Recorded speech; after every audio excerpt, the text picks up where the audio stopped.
Qu'est-ce que l'attachement? Si on parlait de l'attachement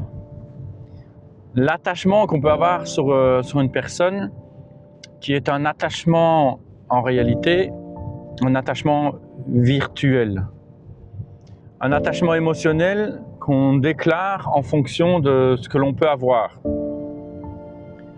Comment se rendre compte que cet attachement que l'on a généré pour cette personne puisse en réalité être simplement un moment dans notre vie qui est venu nous nourrir d'un manque ou d'un besoin ou d'une chaleur qu'on avait besoin à ce moment-là.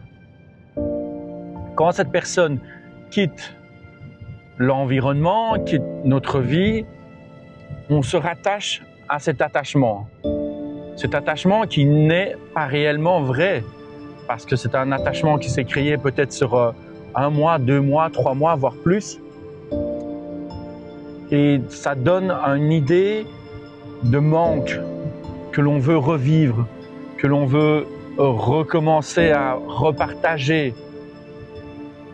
Mais on s'attache exclusivement à une idée, à une émotion que l'on a vécue. Alors que le plus important n'est pas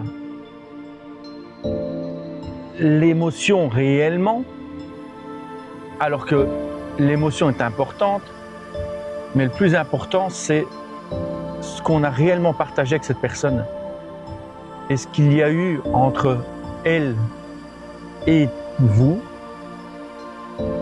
réellement un partage, une connexion, un équilibre qui fait en sorte que lorsque vous avancez avec cette personne, que vous avez avancé avec cette personne sur les mois que vous avez eu cette personne dans votre vie, ça vous a nourri, ça vous a apporté quelque chose, ça vous a fait découvrir quelque chose de nouveau en vous, ou c'est simplement l'imagination que vous avez eue, que vous pourriez créer avec cette personne-là, qui a créé cette émotion en vous. Voilà la différence.